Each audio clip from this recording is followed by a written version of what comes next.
Let's talk about love, art, life with your host, Afro Queen.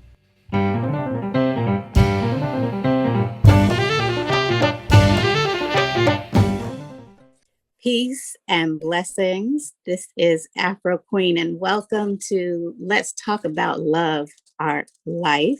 Love Art Life TV is focused on amplifying the voices of the African diaspora. And we're using spoken word and music because those are the things that are near and dear to our hearts.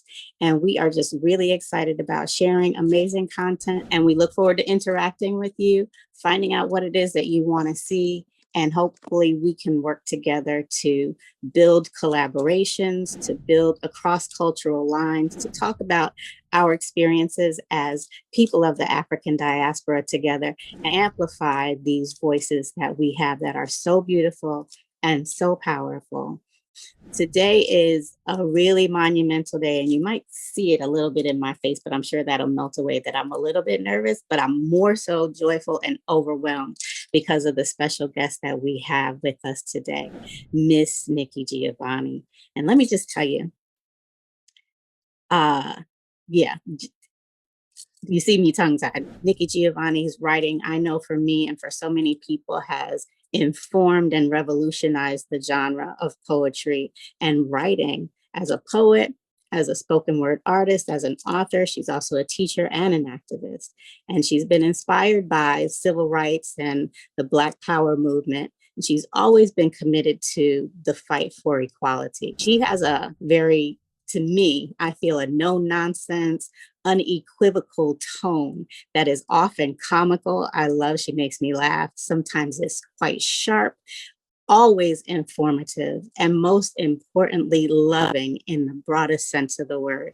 She speaks life into our potential for self-empowerment and liberation of many kinds. Her list of awards and accomplishments is extensive and impressive, to say the least. She has published numerous collections of poetry, works of nonfiction and children's literature, multiple recordings, and her most recent Make Me Rain poems and prose sits on my nightstand beside my bed, thanks to my sister, who obviously loves me very much. I'd like to welcome Miss Nikki Giovanni. Thank you very much. I'm delighted to be here. What you're trying to do and bringing the voice of the people, I think is so important. So thank you for letting me be a part of it.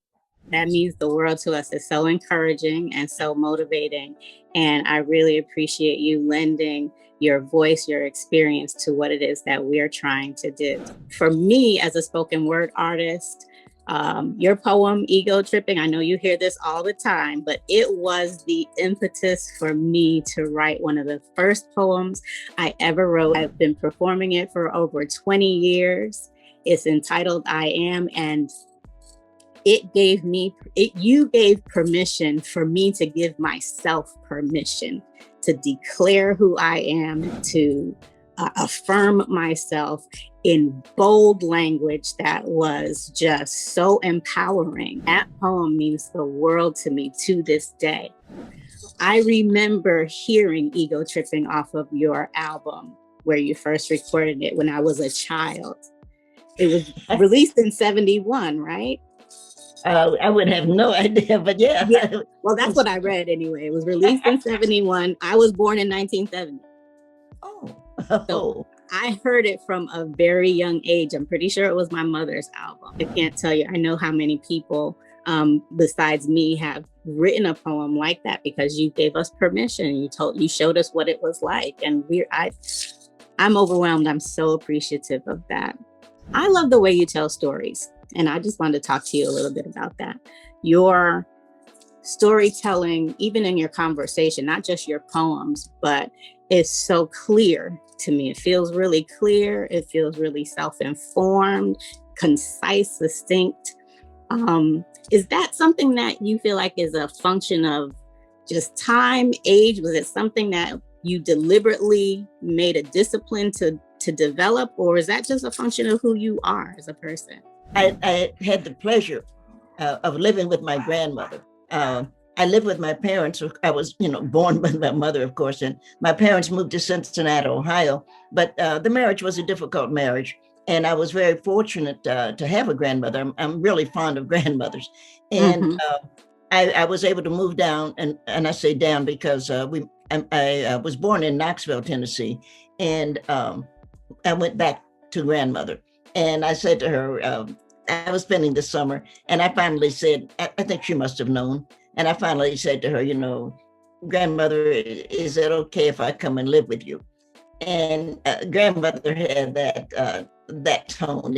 I don't know if you have a grandmother. It's wonderful. And she said, "Well, I'll, I'll ask John Brown, who was her husband and my grandfather." She said, I'll talk to John Brown."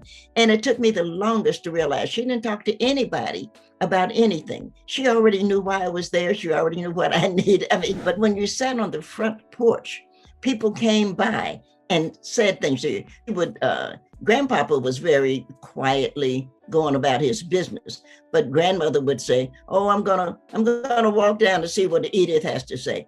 And what she was doing is planning civil rights movement, sitting on that front porch and listening to the way they talked. I learned this. This is how a story is told. This is how information is passed.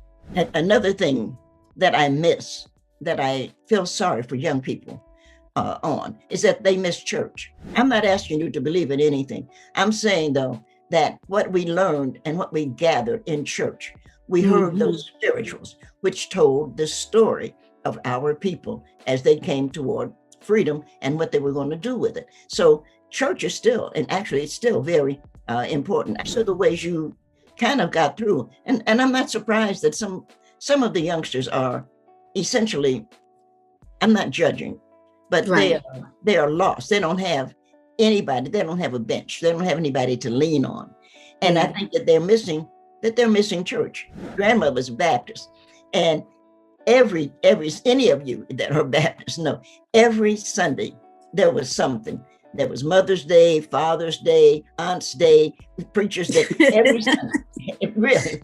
And we youngsters, and we had to again hear what is the story and what are they Right. saying. It's so important that you had that, you knew that somebody was there. Every Sunday, you also got up and had to say something. Right. You had to read something. You can always tell. And I teach at Virginia Tech. And I tease my students, I said, I can always tell which one of you have gone to church and which one of you haven't. And they say, "Oh, Nikki," everybody calls me Nikki because that's my name. "Oh, Nikki, you can't tell." I said, "Yeah, because you kids that went to church speak out. You speak loud and you speak clear. Right. And you kids that didn't go to church mumble." You know what? That is something my mother did not tolerate. She was always the coach. Speak up, speak out, project. Absolutely. You are so right about that. I read something that you wrote in your self-written bio. You say, "My dream was not to publish or even to be a writer. My dream was to discover something no one else had thought of. I guess that's why I'm a poet. We put things together in ways no one else does." I too love that about poems. I'm wondering, what do you engage most with when you are writing? Is it your cadence? Is it your word choice? Is it, what is it about you that you find so compelling about your own writing? I was a history major, but I've always loved history, whether I was a major in college or not. And I was always interested in, how did we get from A to B, as it were? How did we learn this? How was this taught? How did this make sense? What made sense?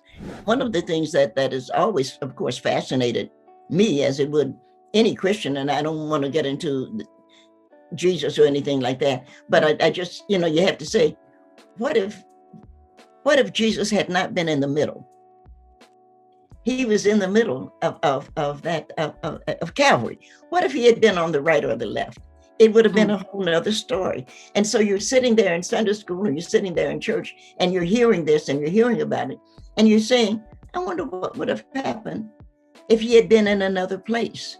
And then you think about yourself and you say, well, I wonder what would have happened if I were in another place. If another place opened itself up to me, what would I do? How would I handle it? And I'm a space freak. And you can go way back. because poets were the first ones to say, we need to go into the galaxy.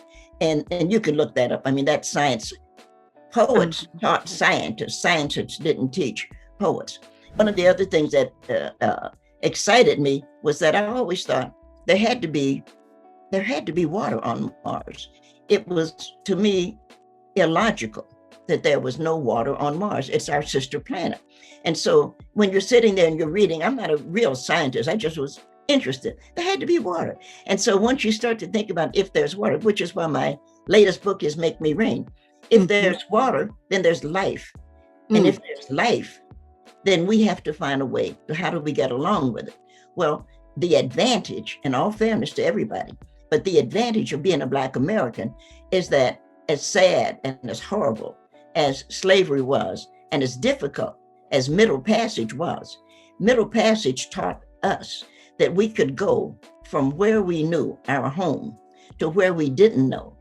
And the only people that can know that here in the United States, the only people that can make those moves are the people in the United States who are going into space, because we're going from our home up into space. So as we now are beginning to think about how are we going to, for example, Jupiter, we Black Americans are the only people really capable, because we're not afraid of what we now are going to call aliens. We're not afraid of a different life form, because we've been living with aliens since we were brought over here since 1619. We've been living with aliens since we were dragged from our home into this place that we didn't know. And we had to create a language, which we did. We had to create a cuisine, which we did. We had to create how we look, what we dress, what we did. We have created the culture of America. And I'm always amazed that people are saying, oh, I'm afraid of the aliens. Well, we Black Americans have lived with aliens all of our lives. And we have George Floyd. Ask George Floyd. That was an alien on his neck. But you can look at any Black American. We have lived with aliens all our lives. So as we begin to take our trip into Mars, which I think is so wonderful, and that's something we can just stay there forever, we're going to be very comfortable, especially, if I may, Black women, because Black women get along with everybody. Wow, look at that. Look at that. We're the bridge builders, right? Whatever is there, we know that we can find a way to cook it, and we can find a way to make it nice, and we can find a way, as my grandmother would say, well, come on in, baby. Won't you, come on in and have some. That's a word. That is a word. And you are so right about that. I love the fact that you even said that. I'm thinking about now just the way in which we're talking, and having seen so many conversations between women, Black women, in my family, my circle, my sisters, all of that, and how conversations with us is like art. It's so full of texture and so full of information and so full of connections. And I love the way you're making these connections for us. That's something that is so outside of the realm of so many people's thinking, this connection or this idea about travel, not just into space, but the traverse of the lives we've lived, our history, where it's brought us from and where it's taking us to, and what is next. And that is so much a part of what you talk about, what you teach about, and what you inspire people to dream about. So that's amazing, those connections. There's that storytelling again. I love it. Wanted to talk about how you came up with other writers that I know I love: Maya Angelou, James Baldwin, Toni Morrison, just to name a few. And sometimes, and I want to speak to other younger artists who are just starting out or who are trying to find their voice. Sometimes we go through a period where we admire someone else's style so much so to the point that we may even emulate them, at least in the beginning, until we discover or define our own voice. Was that ever the case for you? I think that, again, speaking of grandmothers, I think that the one thing, my grandmother taught me several things, but one of the main things is that she taught me not to be afraid of myself. And I thought that that was just a marvelous gift, because I realized that's what she had done, that there were things that I had to do. I had to go to church. I had to, I had to eat breakfast. It was so funny. Grandmother, uh, like most Black women, like to cook. And grandmother and grandpapa, we call him grandpapa, every morning, grandmother, she would drink a glass of hot water. And I don't do that. It's supposed to be good for you. I know another friend who does that, drinks hot water. It's supposed to help you. But she would then put the grits on. And so you ate the grits. And it didn't matter that I like grits, actually, but it didn't matter if you liked them or not. You ate them. And Right. she did the same thing with dinner. And I loved her for that. She would put the food on the table, and she would laugh about that. My family always has a couple of choices, two choices at least. And I always fell for that. And I'd say, well, what's that, grandmother? She said, take it or leave it. Believe it.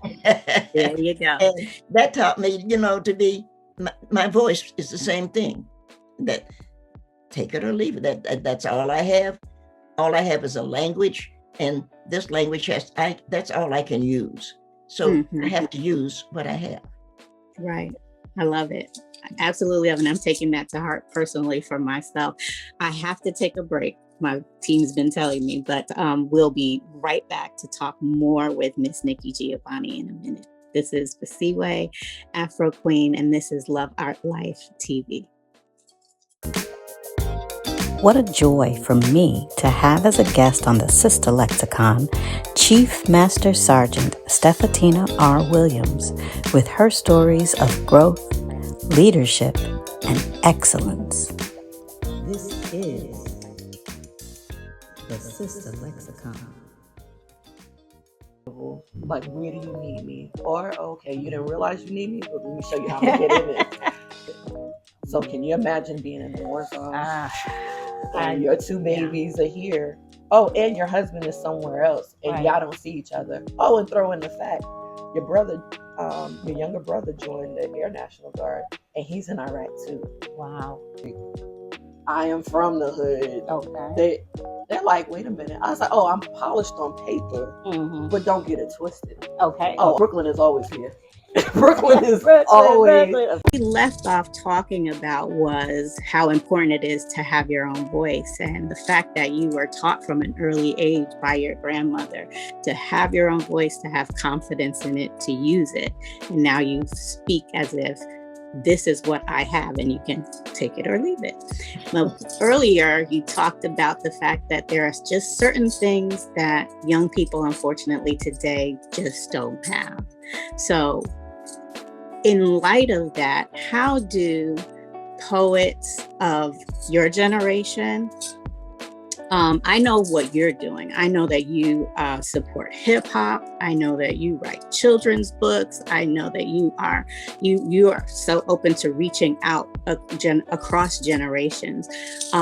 What more can poets of your generation do to really bring the young people along so that they have the benefit of that information, and that, like you said, knowing that somebody is there?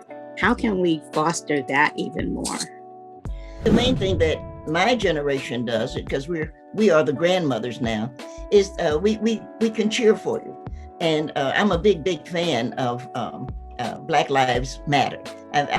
I was so proud of seeing when they came up, when they started. I was so proud to see those young women say, no, Black Lives, and it was one of those statements, speaking of a girl, one of her girlfriends was writing another, and she was very upset. And she said, well, Black Lives Matter, and realized, oh, this is great. And they started something that went not only over the civil rights, but over globally. And I think that's so, and I think it's incredible, first of all. And so one of the things that we are doing, and you saw it, you saw George Floyd. People were in Australia marching for George. This was worldwide. It was just so wonderful that everybody is aware. And again, I'm a space freak, so I just keep thinking there's somebody, there's somebody up in Jupiter who was marching and saying, yeah, those Black people, they know what they're doing. Amazing. Yeah, they're waiting for us to come and visit. It does highlight the fact that whether it's on Mars or just another part of the world, that we become aware that so many eyes are on us. You just never know who is watching you and how you are, particularly as an artist, as a writer. You just never know who you can inspire or inform with your work, which gives you a sense of well, maybe it does. Maybe it gives you a sense of responsibility that you feel, that leads and guides you. I've heard many people in the public light say, I'm not a role model. It's not my job to do this or that. But for some of us, it becomes very important when we think about the fact that so many eyes are on us, and that so many of those eyes are young and impressionable eyes. I really appreciate the fact that you take the youth very seriously, and I know they do too. They do as well. You have to like the young people. I mean, how could you? That's our future. But I think also you have to be very, you said the eyes are on us, but you have to be careful that you're not arrogant with that. Yes. And we have a couple of people now, R. Kelly and Bill Cosby are in jail because they don't know how to control themselves, and they don't know how to use what they had, which was people were looking at them and they were taking advantage of it. Right. And that was wrong and crazy. I was very lucky. I grew up with Toni Morrison was a friend, Rosa Parks was a friend. I was just very fortunate to know some of the really great people. And of course, you could sit with Miss Parks. Miss Parks was a tea drinker. You could sit with Miss Parks and again, you tell stories. And I used to laugh at Miss Parks. I said, at one point, I said to Miss Parks, she was living in Detroit then. I said, Miss Parks, it's amazing to me that when I look at your life, to realize you only made one mistake. And her face kind of fell. And what's that, baby? I said, you went AKA because I'm a Delta. We got a big laugh out of some of these things because you don't always have to, you're not always trying to tell them or show anything. What you're trying to do is to let them know I'm here too. Right. And I want you to have a laugh with me. I want you to have I'm a coffee drinker, a cup of coffee with me. I want you to know that there's some place that you can relax. And I would not have told that story. I have told it before if Mrs. Parks was still here. But it was one of the things, because we shared that kind of thing, that you can get a laugh out of that. You're supposed to make them laugh. You're not always supposed to say, well, I really appreciated this, that. Well, that's not what you're there for. You're there to say we're friends. Right. It's going to be all right. I go back and forth myself with my writing about what I do and don't want to say, what is too personal for me, what am I comfortable with, what are my boundaries. I think that from what I can tell, you are very honest, you've become very open and very comfortable about sharing some very personal thoughts about your life. Do you feel that there is anything along your career that you have sacrificed for poetry, or was poetry just all giving? I don't think I've made any sacrifices. I have accepted, for example, Make Me Rain, which is my latest book. And the back of the book, I don't know if you can see it here. The back of the book is going to say, my parents had a difficult marriage. I wouldn't have written that, 20 years ago, just because I wasn't ready to deal with it myself. Right. And I think you can only deal with things as you can deal with them. So one of the things you do as a writer is you write where you are, and you don't let other people tell you what you should write and when you should write it. You have to write your story. There are, in all fairness, youngsters right now who are not interested in slavery. They are not going to write about it. Right now, slavery means pretty much nothing to them. And they're not wrong. That's just, it hasn't gotten into them. Am I making? Yeah, absolutely. They need to write about the things that they can write about. So they're going to write about something that touches them or something that makes sense to them. A lot of them, of course, are writing about bullying at school, which is really good. We didn't know bullying at school because we were in segregated schools and we all looked out for each other. But different, you write where you are, and you write the truth as you understand it. And you don't try to push yourself, and you don't try to let other people push you. You try to just stay, writing, and especially poetry, it's just music, there's a rhythm, and it just comes. And as you're a writer, you know that. As it comes, it's just a very smooth, it's just coming. And you're writing what you're writing and what you understand. I was laughing with some students the other day. I talk to a lot of students. I don't know why they want to talk to some old person like me. But I would say, you have to just own and accept yourself. It's you that matters. You are your first reader. And that's the one thing you really have to remember. A lot of people forget that. But you write the poem, and you are the first person who writes it. So if you don't like it, if it's not funny, if it's not loving, if it's not doing what you want, you have to get rid of it. Understood. Somebody said, oh, no, I have a writer's block. No, there's no such thing as writer's block. What there is you don't know what you want to talk about. So go read something. Okay. I'm going to write that down on a Post-it note and put it right on my mirror for when I quote unquote have writer's block. I'm Afro Queen. This is Love Art Life TV, and we are having a great conversation with Sister Nikki Giovanni. And we have some questions that I've got some people who would really love to talk to you. Some writers, some poets, some lovers of your work and your art. And I'm just really excited to be able to provide an opportunity for them, which is really what the platform of Love Art Life is all about, is about creating these connections and allowing us as artists to grow by being informed, by being encouraged by one another, especially those who have gone before us and shown us so much, like you have, Sister Nikki. So right now, the first person that I'd like to invite is Tadicia Wint. It's so wonderful to be a part of this conversation. It's been so edifying so far. I work for a magazine called Afro Chic, which is a Black-owned lifestyle magazine. We cover subjects such as politics, art, writing, design. It's stunning. There are very few publications that are truly Black-owned. I believe it's less than 1% in the US. So please check us out if you get an opportunity. So listening to your conversation and listening to conversations that you've had in the past, one of my favorite conversations that you've had is with Mr. Baldwin. And having known so many incredible people, some of which you've listed in this conversation, Miss Rosa Parks and Maya Angelou and Mr. Baldwin, I wonder who you turn to for conversation now.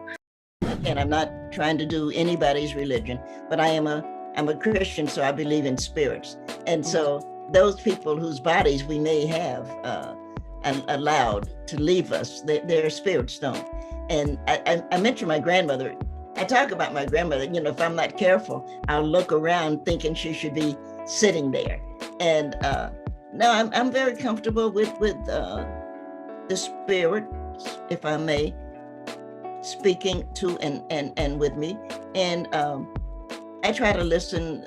You have to listen to yourself, I think. And then you have to listen to the people who love you. So that's not really, in all fairness to everybody, that's not really hard. If you listen to yourself, you're going to get the right answer. And then you say, oh, I don't want to do that. I want to do yakety yak, whatever it is. And then you go like, no, what would grandmother think? Or what would Tony think?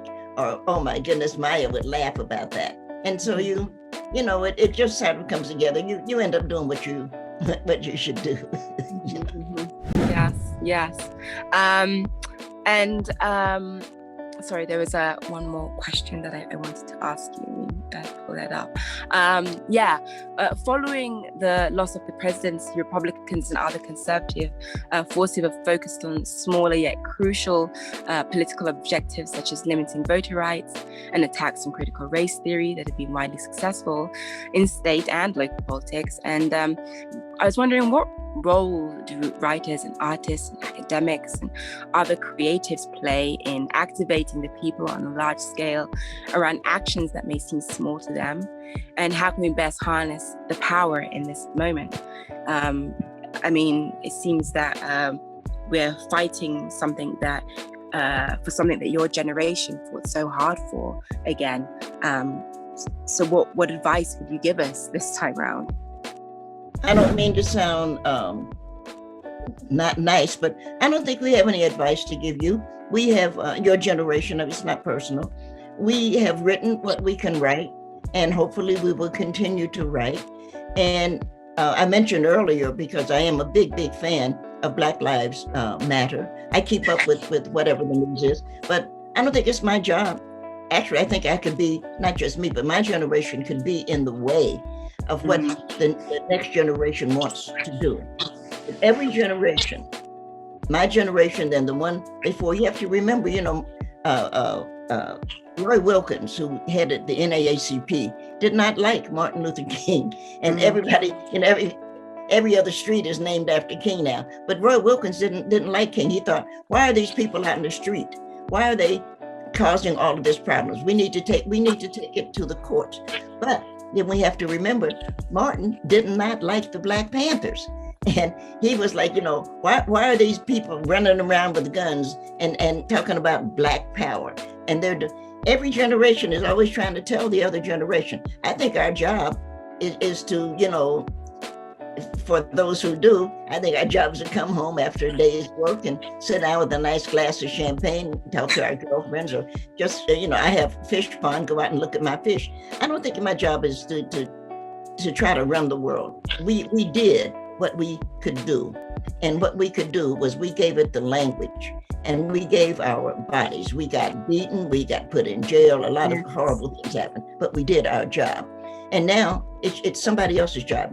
You don't need advice from us. Or if you do, you've got another problem. Thank you. Okay, the next question that we have is coming from Mojave. I don't even know. I'm really at a loss, like, to really explain how I feel. I, like my sister, is a definitive honor for me. Although we did bring you to my university, Albany State University, SUNY, back in the day. We brought you there. I don't know if you would remember that, but I was one of the young gentlemen. Actually, I had locks then when I met you, and I think I told you, like, your book, Cotton Candy on a Rainy Day, is one of my mother's favorite books. And it's one of the first books of poetry that I ever read and understood. So I was geeked then, and I'm equally as geeked now. So it's very hard for me to, like, try to muster up the thing to tell you that I wanted to tell you, because I've seen you, and I've even witnessed you give a ooh to your Delta sisters who had marshaled you in there and everything else like that. So I'm not, because I'm an iota. Yeah, that stuff. But I'm going to have to encourage you to do it, and do it quickly, bro. Okay. I'm sorry. So here's Mohammed, one thing I think that the young Black men, I was asked a question, I probably should have answered another way. I think the young Black men should or might be interested in why is it that Black men are so in love with shoes. And I was just looking a little bit. Now I was looking at your shoes there. If you know, well, you do know, the enslaved men did not have shoes. They were not allowed to have shoes. Yes. So they never did. And now I have a good friend, and I love him so much, but he's got 120 pair of shoes. And I kept thinking, why, not just shoes, tennis shoes. And I was thinking, why does he have all of those shoes? And I said, there's something in his blood that says, if my ancestors couldn't have shoes, I can. And I was watching you, and I wondered, have you ever thought about that poem about the men finally putting their shoes on. No, Final I thought. never thought about it, but you know what? As the leader of a Black-owned sneaker community, that deals primarily, and most of us met each other because we were all members of D9, and we all had a love of sneakers, and we constantly help each other to acquire. And I have a whole sneaker thing. Like one half of my house is full with sneakers, because of how I grew up not having and learn to acquire. So it's like replacing all the things that I wanted as a child and being able to afford them now. So there should be something about being able to put on those shoes. Actually, I follow also Eugene Perkins with his Paragon for Black Manhood, and I looked at how the images of how certain stereotypes were made for Black men that are necessarily, some of them are completely false, but most of them were survival tactics in order for us to survive. So we would act in these ways in order for us to have life. And so even with the sneakers now, like people will tell us what it is. Like I understand the market and all the stuff that's happening, that literally right now sneakers, because of the genius and the poetry emotion of sports stars, these sneakers are now being traded like stock. You know, there's an app called StockX. They literally trade sneakers like stock. And literally buying a pair of sneakers because of the want and the need creates this marketplace, need and demand, and it has to be supplied, and some of the greatest things. And that's what happens. But that's a brilliant way of putting it. I never would surmise that, but I would put that together immediately. But that's a beautiful thought. I felt like I just got taken to school real quick. Really quickly. No, uh, thank you. no, but Yeah. in speaking of poetry, like one of the things that really made my mother love your poetry so much is because the accessibility of it. You don't complicate things. You literally speak exactly to the matter. You speak to the heart. Fasiwe has the same type of writing style where she speaks directly to the heart. It's not, you're not trying to complicate things. So my thing is, for how you write, what is it that the inspiration that comes for you to speak in such a way or write in such a way that it's immediately accessible to all poets, and all poets can find themselves within your words and live there? What is the muse or the inspiration for you? I'm vastly interested in finding out. I looked at yours, and I look at things, and I wonder, well, why does he do that? And you wouldn't have, now women, and it's our hair, and you see a bunch of girls get together, and it's always, you saw me, I was sitting there like, and then I said, well, why did men do shoes? And of course, they did shoes because they were denied shoes. There were generations of slaves who were not allowed to wear shoes. So they were always barefooted.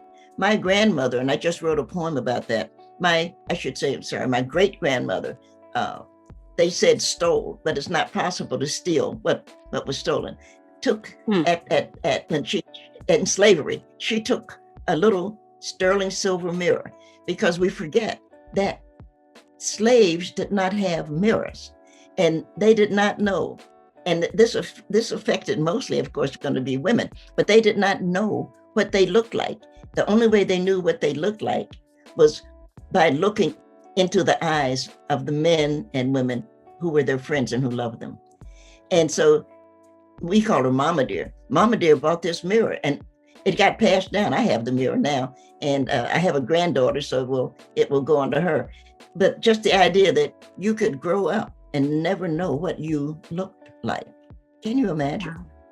Yeah. Never even thought of that. I mean, didn't think of that. That's profoundly moving. I'm shook into my core. Really. Thank you, Mojave, so much. I wanted to, I appreciate you, brother. You're my twin. Love you. The next question is coming from Shauna. Ooh, there she is. As you can see, Sis Nikki, she is not only a poet, but she is a brilliant painter. Painter. There's, she sang that song when it looks like the sun's not going to shine anymore. So I made her a rainbow in the clouds. Oh, she would love it. She would love it. I had two questions, but I'll just ask one for Siwe. Thank you. It's so hard to choose, but so I'll go to my original question, which was like, what are your thoughts on, well, maybe they can be combined. Like, what are your thoughts on heartbreak? Like when I saw that conversation with you and James Baldwin, which I know people ask you about a million times, but what struck me is that you were so young and you were so clear on how harsh, especially Black love can feel sometimes. And I just wondered what that journey was for you to be that young and have that clarity. Um, and also, and I guess it ties into it because of your poems, but you know, when you think about like Maya Angelou and Toni Morrison and all the beautiful writers you were with and their legacy, what is something different that you would want next generations to do to honor yours? I think your generation, by the way, one of my favorite young writers is a young lady named Renee Watson. And I don't know if you know Renee, but you should. She's a beautiful, beautiful writer. And I think that I think that our job is to be supportive. We're to be friends. So if you were in Virginia and I was in Virginia and you said, "Oh, I'd love to have a cup of coffee with you," it would work. Well, I do coffee. I don't know if you do tea or whatever, but I'm always try to take a minute to sit down and give you some time. I don't always have answers, but I always have time. You know who I really loved for exactly that same reason is a guy that you may or may not know if you're not a jazz fan, is Dizzy Gillespie. Mm-hmm. And I met Dizzy Gillespie in DC. And every time I met Diz, I would run into him, but he always had time for you. And of course, if you are listening to Stevie Wonder, you know that Diz is on his album. And again, Stevie would do something like, I'm sure he said to him, "Boy, I'd love to have you on my album." And Diz said, "Yeah." And Stevie says that, "Ladies and gentlemen, it is my pleasure to present Dizzy Gillespie." And Diz gave him his time. And I think that that's about what we can do. And I think it's the best that we can do so that we're not trying to tell you what to do, because whatever it is you're learning, you've learned it. And we have to admit we have taught what we can teach you. So we need to let you know we're here and love to have a cup of coffee or love to have a donut or whatever it is we like. I like, there's a donut shop here and they make blueberry donuts. And so if you have time, we'd have a cup of coffee and donut. But the rest of it, I don't think it's our job to it's not even not our job. I just think it's wrong. We've done what we can do. And I think we did a good job. And I now watch the next generation. And I think you guys are doing a great job. And I'm here because I was invited to be a part of this show. And I think that it's important that your youngsters, we would never, we couldn't have done it because one, the computer was not available. The Facebook was not available. Those things were not. But you all know all of these things and you're taking it someplace else. I think that's wonderful. Thank you so much. I was really curious about her question about your views on heartache and how clear you were at the time you were having that conversation with James Baldwin. I was so intrigued by that interview, and I looked at both of you. I love you both obviously for different reasons, but I was so impressed because I said she's not backing down for nothing. She is going toe to toe, and I loved it. Where was that clarity coming from at that young time in your life? Gee, I mean, as you saw, I didn't answer the question because I don't really know. It was a pleasure. James, he became a friend. I know him as Jimmy, but I was invited. Someone owed me a favor, Ellis Hazler. And he said, "I owe you a favor." And I said, "Yes, you do," because I worked a lot on his show, but I did not let him pay me. And I think that's what you have to be careful about. That question hasn't come up, but you really have to be careful about who you let pay. And I did not let Ellis pay me because I knew if he paid me, he would think that he had done his job. And so, no, I volunteered. I was just there. And I said, he said, I owe you. I said, well, I'd really love to talk to James Baldwin, but, and I don't know if that's possible. He said, well, I know Jimmy. And I said, oh my goodness. And he said, I'm going to call him and, we'll see. And Baldwin was, he lived in Paris, and not in Paris, but St. Paul de Vence. And he said, I would love to talk to Nikki, but I don't have time to come to America. Would she mind coming to London? I said, you got to be kidding. I would walk to London to talk to James Baldwin. So we went, and say we is at this point, I took my son and my babysitter, and I was so sorry. She had cancer. We lost her, Debbie Russell, and we went to we went to London, and we shot the show. The show was photographed at night. Jimmy's not a day person; he's a sleeper. He sleeps during the day. So you'd have dinner, and then we would shoot it at night, and you can see that the show was shot in London. You could see it was a British show. Simply because of the way Jimmy and I both talk with our hands. And you could see how they photographed that. It was very, very interesting. I just tried to state the truth. I was just trying to say what I know.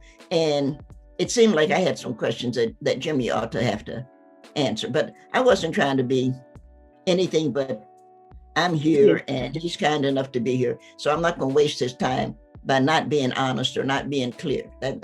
That's all. I love that. And I'm going to take note of that because I learned something today. Not today, the day you said yes to this interview, I learned something about facing that uncertainty inside oneself, but moving anyway, because you never know. There's no point in assuming that someone's going to say no. There's no point in assuming that someone doesn't have time until you ask. And how else will we connect? How else will we build these bridges if we don't reach out to one another? So I appreciate that. I have one last question, one last person, and this person is very, very important to me. She's my mother. Oh. Her name is Mrs. Tambi Zwana, and I'm going to bring her on now.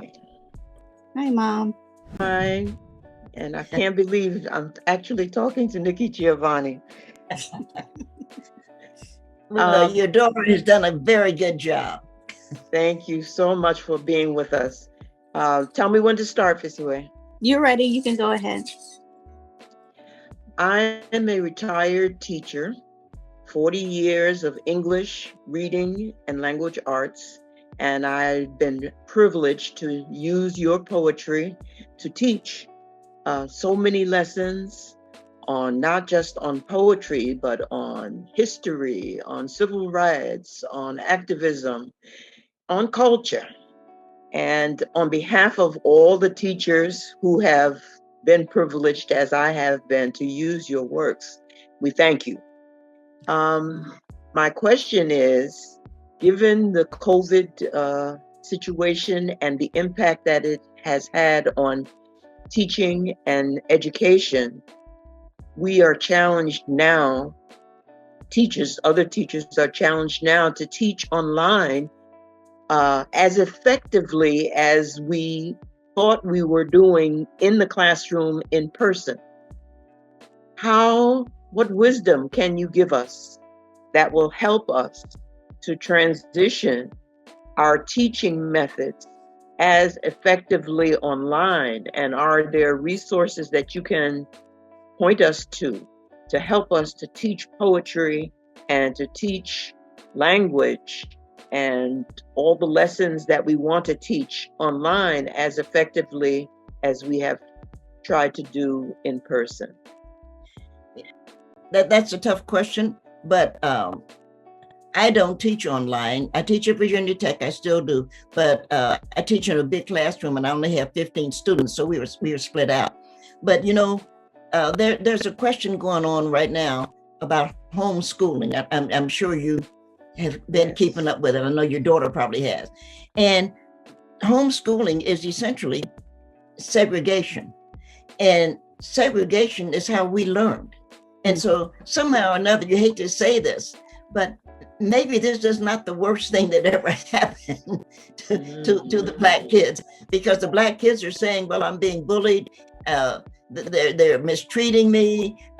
We know that some of the boys, you know, I have a son, and we know that the sons get sent home from school because they didn't have their shirt tucked in and stuff. So there are questions that have to be asked of not how do we teach them, but who controls the school. And I think it is so important that we do have some, no, not some, but that Black kids have, and their parents have control. And somebody will say, well, I didn't go to college. So I don't know if I can teach my child. Well, when we were enslaved, you taught your child, but you taught what you could teach. So it's not that you can't, it's that you can. And I think a part of it too is the love. I remember my school, Mr. Laney. I remember Madame Stokes with my French. I remember my teachers, and I grew up in segregated schools. So I'm not going to say, oh, isn't that a good idea that we segregate? But there's something about the love of those teachers that they wanted us to do well. Also, the schools are most of them are in bad shape. I live in Virginia.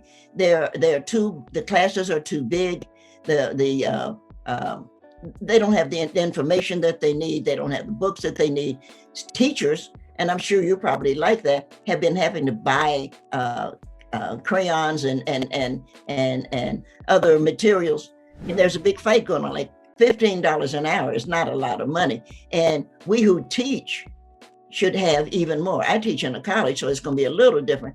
But in that high school, and well, I'm a big fan, you know, from pre-kindergarten on up.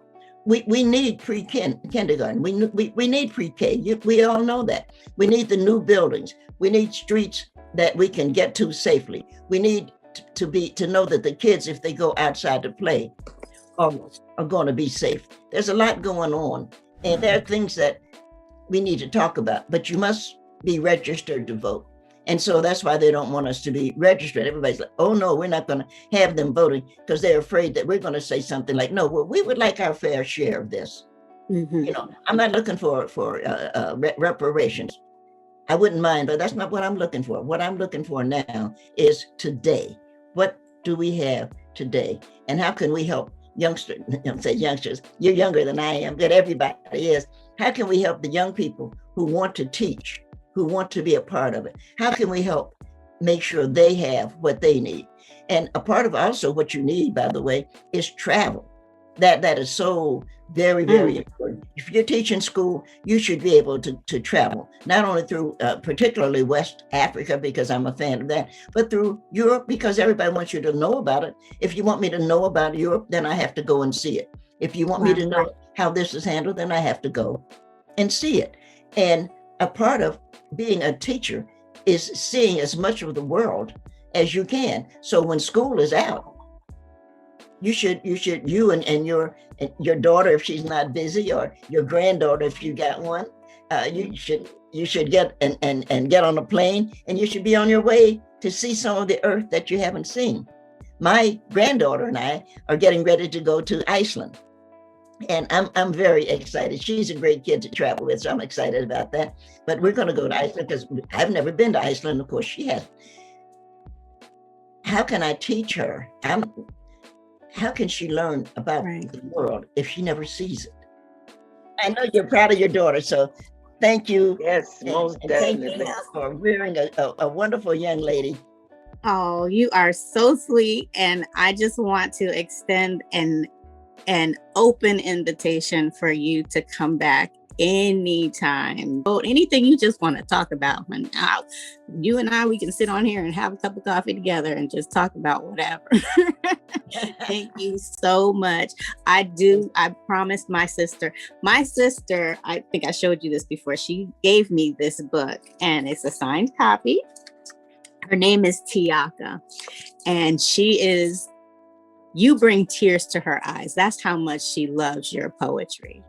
And she happened to be out of the country, And today was her day to fly back home, which is the only reason she's not here. And so I promised her that I would say her name to you because she loves you so much. And I'm just really, really grateful for the time that you spent with us and just opening up your spirit to us. I love you. I don't know you personally, but I love you. And I really pray that one day you and I will get to the point where we can just sit down and have a cup of coffee. That would be beautiful.